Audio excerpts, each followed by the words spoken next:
Então vamos lá, João capítulo 1, verso 1, a gente vai estar falando aí sobre Jesus é o Cristo, creia e viva, a gente está falando dos nomes e títulos que foram dados a Jesus no Evangelho de João pelo apóstolo João, né?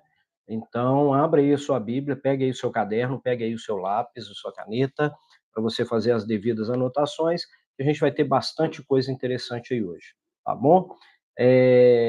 João capítulo 1, verso 1, a gente vai começar a partir do verso 4. Então, que você possa estar abrindo aí no verso 4.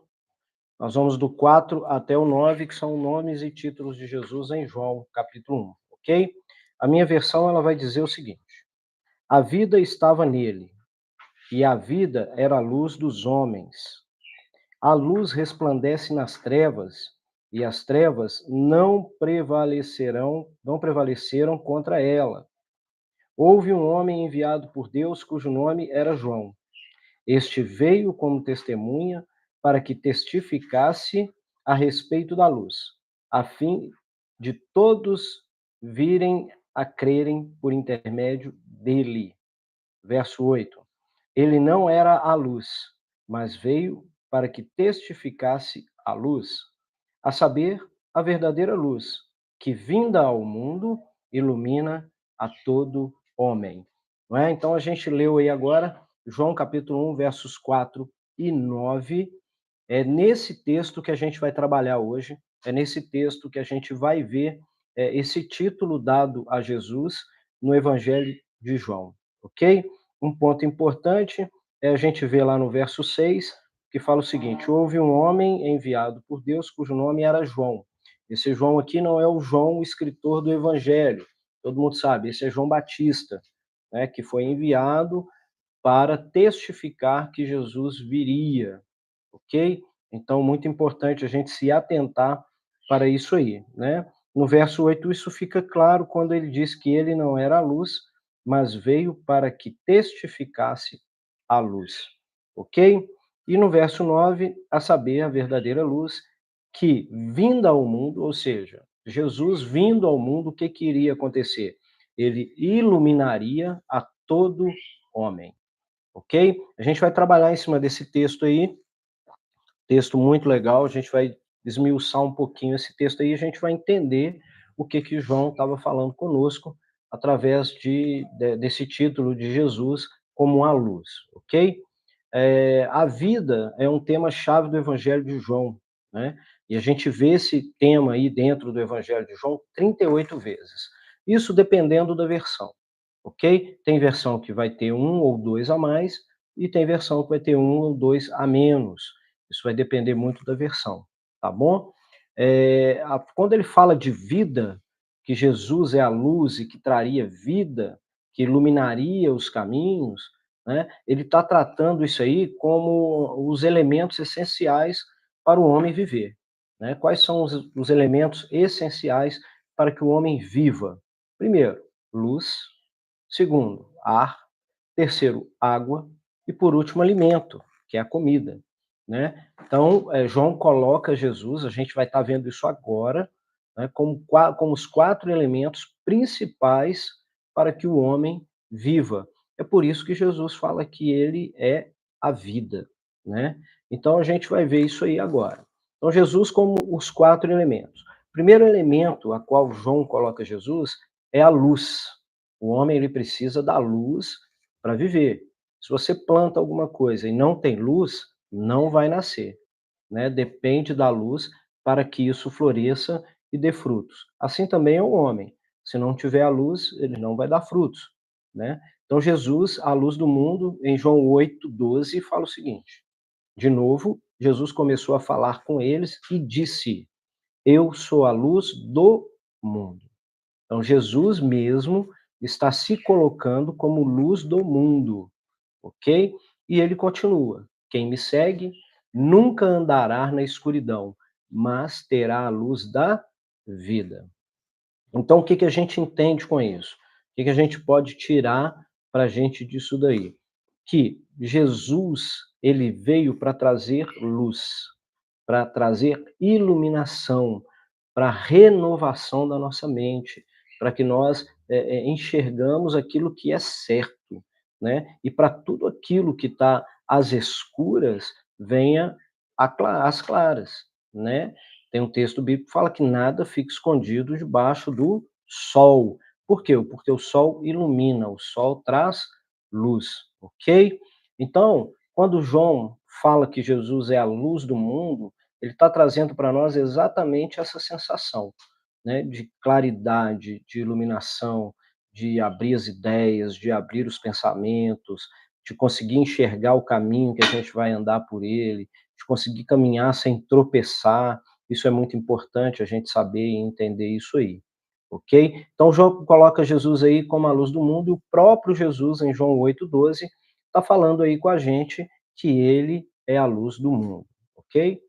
Segundo elemento, Jesus, o fôlego de vida, né? João capítulo 20, 22, fala o seguinte: depois soprou sobre eles e disse: recebam o Espírito Santo. O que foi soprado sobre eles? O fôlego de vida, né? Então, é como lá em Gênesis, né? Quando Deus forma o homem, né, do barro, fica lá aquele boneco de barro, sem vida nenhuma, e Deus vem e sopra nas narinas dele o fôlego de vida, né? E aquele barro, aquele boneco de barro agora contém vida dentro dele, e nós já conhecemos a história, aí vem Adão e assim por diante, né? Então, Jesus, como o segundo elemento principal para que o homem viva, é o ar, o fôlego de vida, né? João 20, 22. Depois soprou sobre eles e recebam o Espírito Santo, ok? Então, o segundo elemento que João coloca Jesus para nós como elemento vital para a vida do homem é o ar, o fôlego de vida, ok?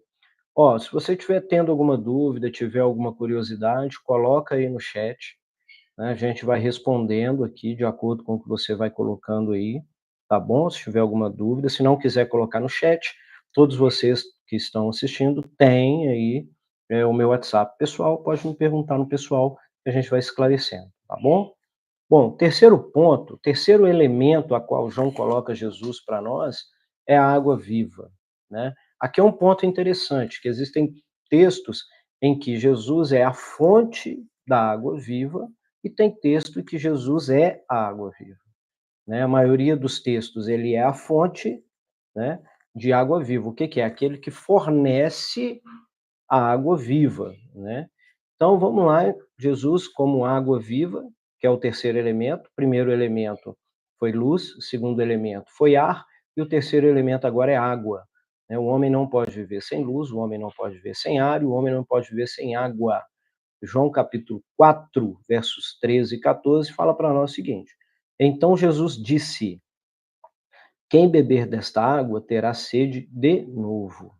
Mas a pessoa que beber da água que eu lhe der, nunca mais terá sede, porque a água que eu lhe der se tornará nela uma fonte de água que dará vida eterna. Então, o próprio Jesus aí está se colocando como água viva, né? Quem beber dessa água nunca mais terá sede, tá? Então, vamos lá para o nosso quarto elemento.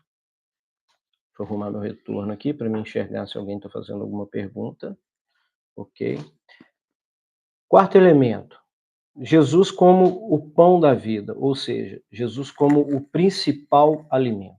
Por que que Jesus se coloca para as pessoas, naquela época, como o pão da vida? Porque naquela época o principal alimento deles era o pão. Se eles não tivessem pão para se alimentar, ficariam doentes, né, morreriam. Então Jesus se coloca como o principal alimento do homem, né? Em João 6,35, Jesus respondeu: eu sou o pão da vida. Quem vem a mim nunca mais terá fome, e quem crer em mim nunca mais terá sede. Ou seja, quando nós cremos em Jesus Cristo e nós o recebemos como principal alimento, nós nunca mais teremos fome, fome de ser alimentados, fome de ser saciados, né? Porque muitas das vezes a gente fica com fome de alguma coisa, fome de carinho, fome de atenção, e Jesus nos dá tudo isso aí, porque ele é o pão da vida, ok? Vou passar para frente aqui mais um pouquinho. Vamos lá. Luz e trevas, né? Jesus, ele veio como a luz do mundo. E quando ele vem como luz do mundo, o que que ele encontra aqui? Ele encontra trevas, né? Mas a palavra de Deus em 1 João 1,5, né, diz que Deus é luz. A mensagem que Cristo nos deu e que anunciamos a vocês é esta: Deus é luz e não há nele nenhuma escuridão. Então, 1 João, capítulo 1, verso 5, deixa claro para nós que Deus é luz, ok? Lucas 22:53 já vai colocar Satanás como o poder das trevas. Então, Lucas 22:53 fala o seguinte: Eu estava com vocês todos os dias no pátio do templo, e vocês não tentaram me prender, mas esta é a hora de vocês e também a hora do poder da escuridão.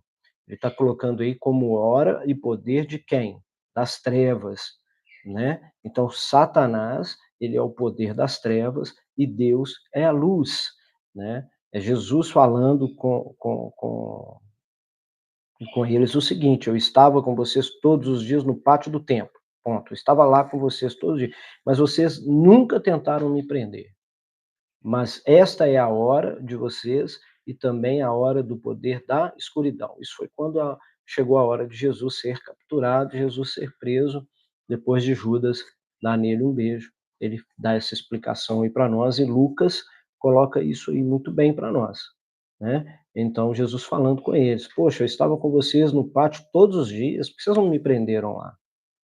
Aí ele deixa claro, porque ainda não era a hora, né, das trevas, do poder da escuridão a agir contra ele, né? Ele deixa isso aí bem claro para nós, ok? Só que tem um porém: luz e trevas. Nós temos o livre-arbítrio, o direito de escolha. Nós podemos escolher amar a luz ou nós podemos escolher amar as trevas, né? Só que o amor que eu tenho pela luz ou o amor que eu tenho pelas trevas é o que vai controlar os meus atos. Quando eu amo a luz, eu tenho tipos de atos. Quando eu amo as trevas, eu tenho outros tipos de atos, né? Então, nós podemos escolher o que que eu quero fazer da minha vida.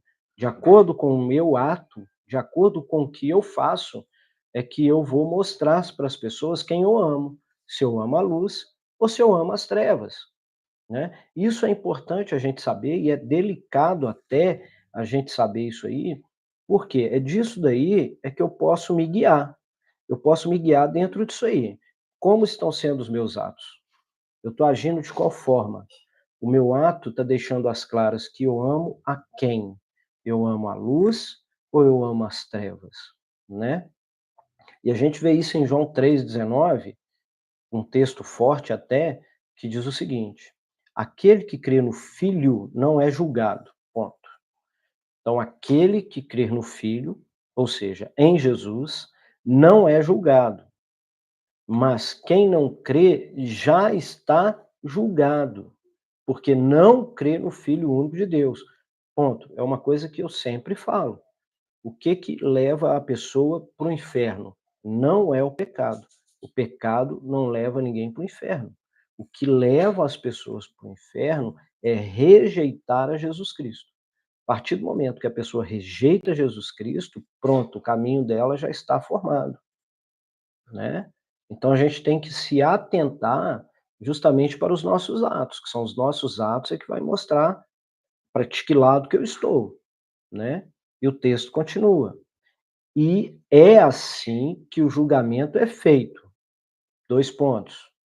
Deus mandou a luz ao mundo, Jesus Cristo, mas as pessoas preferiram a escuridão, porque fazem, olha o ato, o que é mal. Então, quando a pessoa faz aquilo que não é bom aos olhos de Deus, é porque ela ama mais as trevas do que a luz, né? Então, esse texto é um texto que você deveria guardar com você, e que você deveria estudá-lo, na íntegra, para você entender melhor a situação. Aquele que crê no Filho não é julgado, ponto e vírgula. Mas quem não crê já está julgado, porque não crê no Filho único de Deus. Quem é o Filho único de Deus? Jesus. Então, quem não crê em Jesus já está julgado. E é assim que o julgamento é feito. Como que o julgamento é feito? 2 pontos. Deus mandou a luz ao mundo, mas as pessoas preferiram a escuridão. Por quê? Qual que é o ato? Fazem o que é mal. Ok? Isso tem que ficar bem claro para nós. Né? Então, a luz veio ao mundo, né? Encontra as trevas, direito de escolha das pessoas, quererem andar na luz ou quererem andar nas trevas, né? E aí a gente descobre que o julgamento é de uma forma, que é para um e que não é para outro, né? E como será julgado. Ou seja, será julgado através dos atos, porque é através dos atos é que a gente sabe se ama a luz ou se ama as trevas. Ok? Fala para mim aí se ficou bem claro, se está claro para você, se você entendeu aí o que eu quis dizer, o que eu quis passar para vocês com esse texto. Fala para mim se tá tudo ok aí, ok? Estando tudo ok, eu vou continuar aqui. Vamos lá? Vamos caminhar mais um pouquinho. Deixa eu voltar para o meu PPT aqui. Então vamos lá. A vinda da verdadeira luz. Quando a luz vem e encontra as trevas, o que que acontece? Gera um conflito de poderes. Gera um conflito entre o poder da luz e o poder das trevas. Né? João capítulo 1, verso 5 diz: a luz brilha na escuridão, e a escuridão não conseguiu apagá-la. Né? Esse texto, ele é contexto de Gênesis capítulo 1, verso 3, que diz o seguinte: disse Deus, haja luz, e houve luz. Essa luz aí de Gênesis capítulo 1, verso 3, não é o sol, ok? Mais para frente, numa outra oportunidade, a gente pega esse texto e estuda esse texto e esmiuça esse texto aí, ok? Bom, dito isso, já que a luz veio ao mundo, e quando ela vem ao mundo, ela encontra trevas, e isso gera um conflito de poderes, né? E ainda hoje isso acontece, não aconteceu só quando Jesus veio pela primeira vez, né? Quando ele viveu no meio das pessoas, isso ainda acontece hoje, por alguns motivos, né? A gente vai ver aqui, deixa eu pular aqui um pouquinho, olha só, as verdades espirituais ensinadas por Jesus. Quando Jesus vem, quando a luz vem e bate de frente com as trevas, encontra as trevas e gera esse conflito, Jesus começa a pregar, começa a falar as verdades e as pessoas elas começam a entender de duas maneiras. Ou elas vão entender como material, ou elas vão entender como física. Elas nunca entendiam como espiritual, né? Um exemplo disso. Mas por que que isso acontece? Por causa da barreira na mente, né? Lembra da mente renovada? De renovar a mente? É isso, é tirar essa escama, é tirar essa barreira que tem na mente, que é das trevas, da escuridão, para deixar entrar a luz. Né?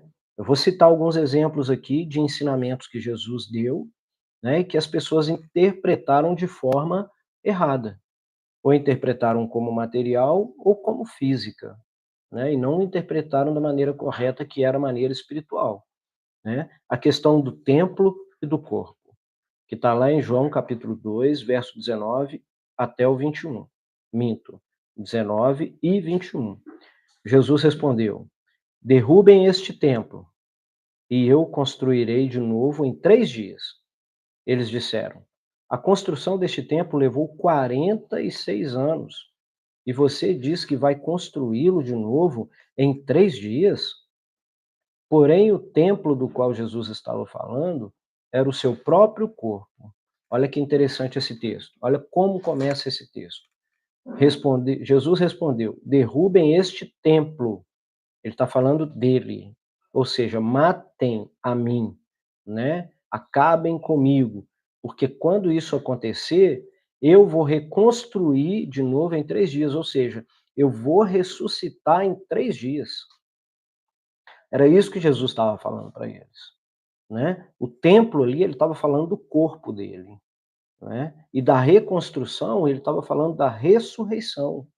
Então derrubem esse templo, ou seja, me matem, me prendam, acabem comigo, mas em 3 dias eu vou ressuscitar.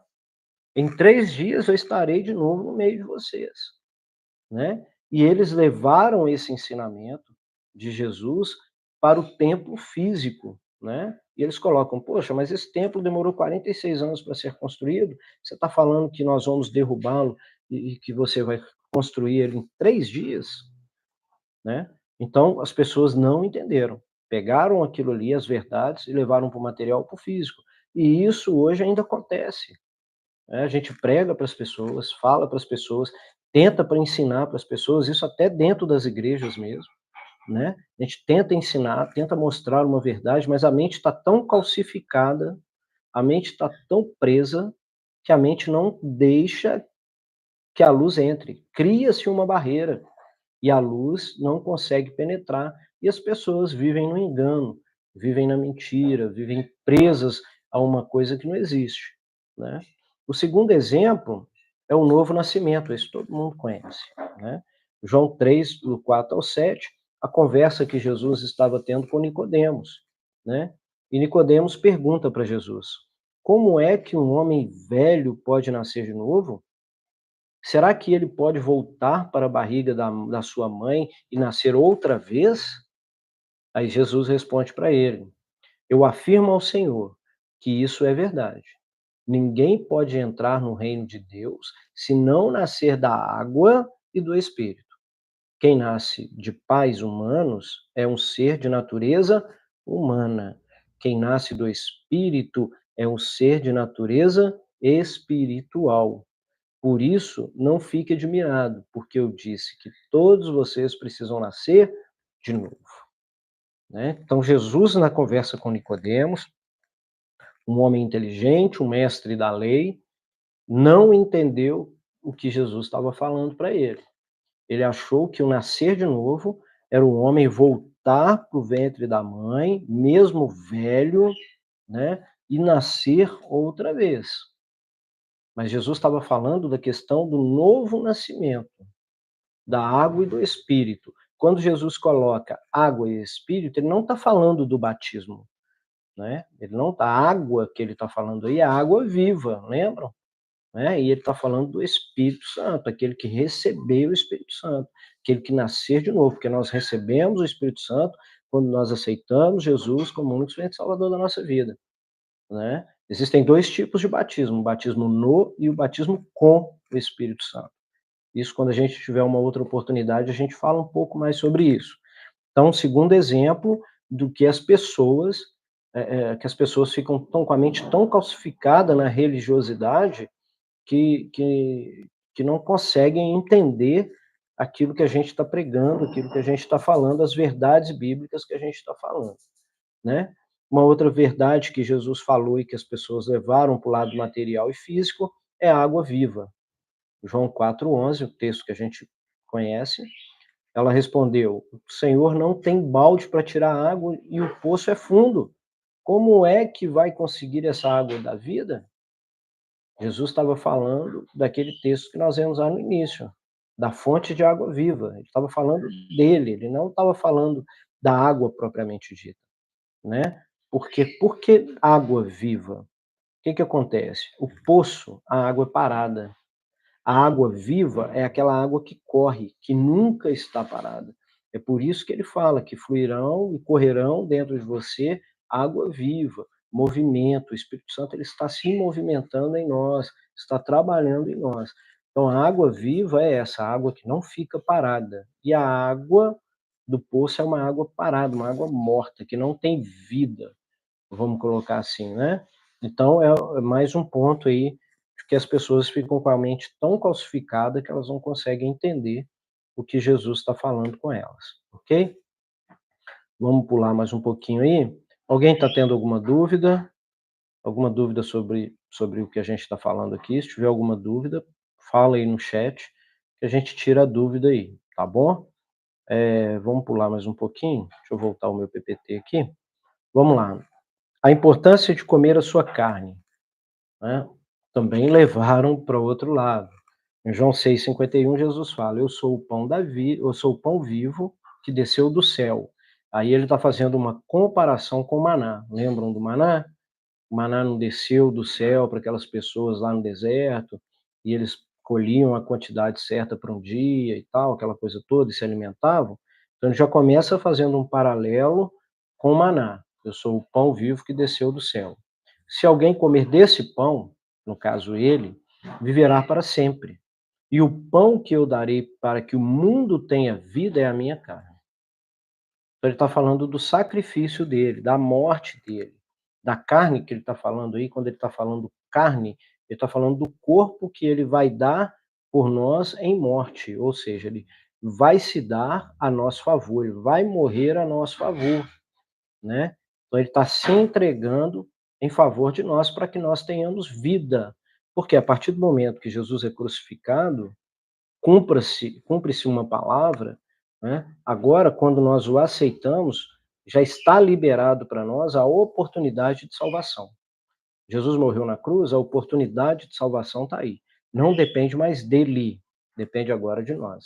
E que essa vida que ele está falando é a esperança de uma vida eterna com ele, ao lado dele. Então a gente tem que separar essas coisas, tem que entender isso aí, né? Quando ele se entrega por nós, que ele está dando o seu corpo, é o texto que ele está falando aí. O pão que eu darei para que o mundo tenha vida, pão, ele está falando de alimento. Alimento traz vida, é a carne dele. A carne, aí, no caso, é corpo, ou seja, uma entrega, está se dando em morte a favor de nós.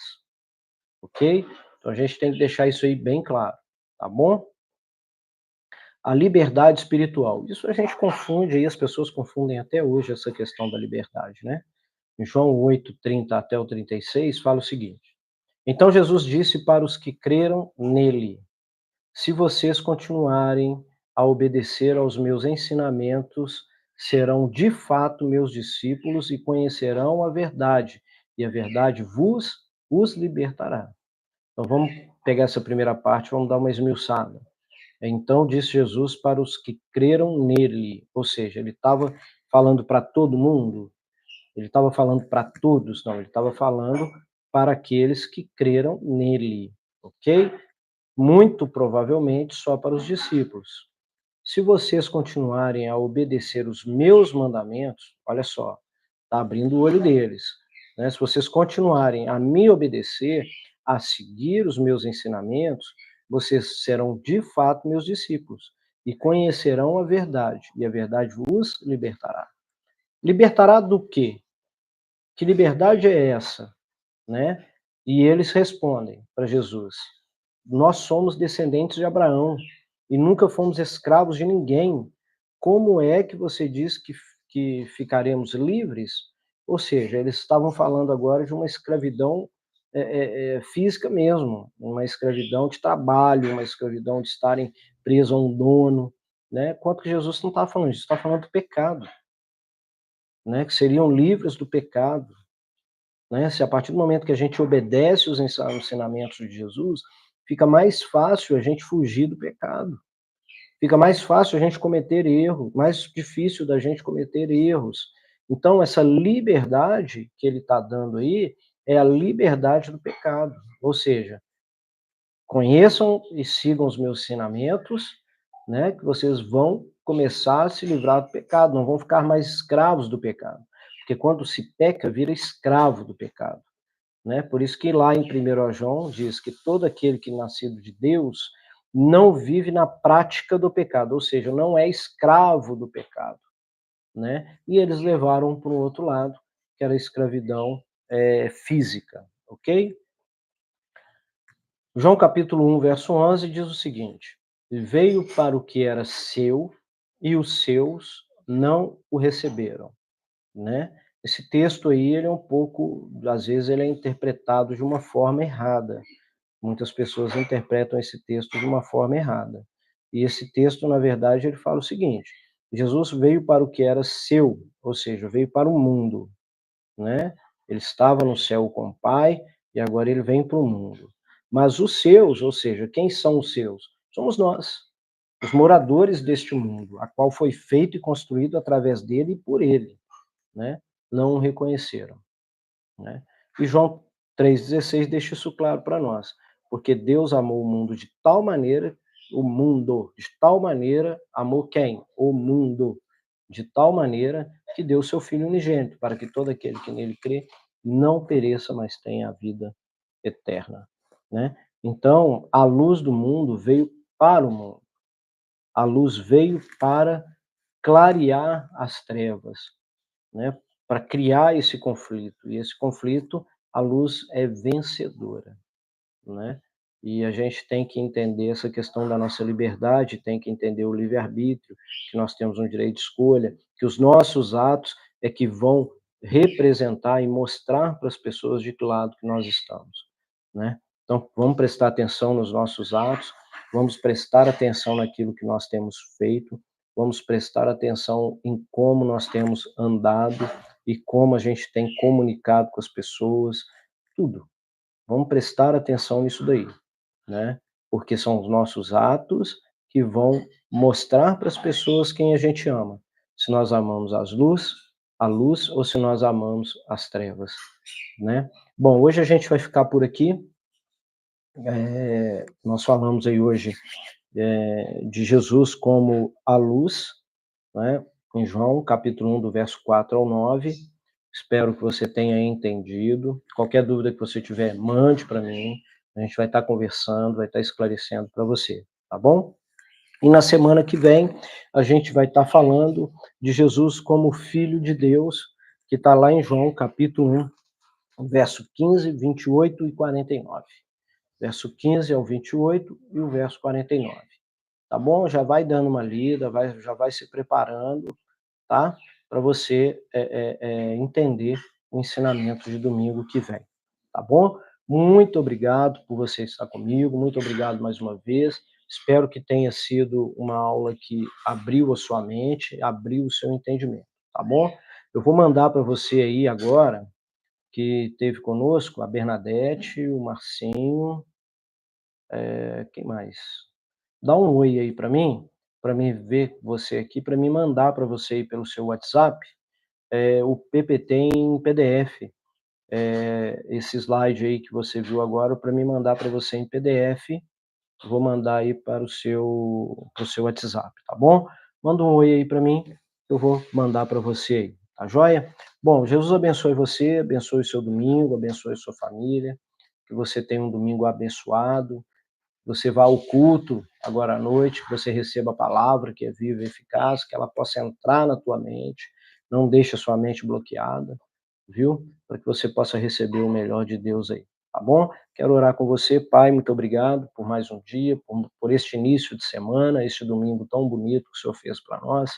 Pai, obrigado por cada vida que está aqui na escola dominical, abençoa cada família que aqui está, Pai, em nome de Jesus Cristo. Que esta palavra possa ter entrado na mente de cada um, que eles possam ter recebido o melhor do Senhor nesta manhã. Muito obrigado, Deus. Abençoa cada domingo, em nome de Jesus. Amém. Muito obrigado mais uma vez. Deus abençoe o seu dia. Até domingo que vem, em nome de Jesus.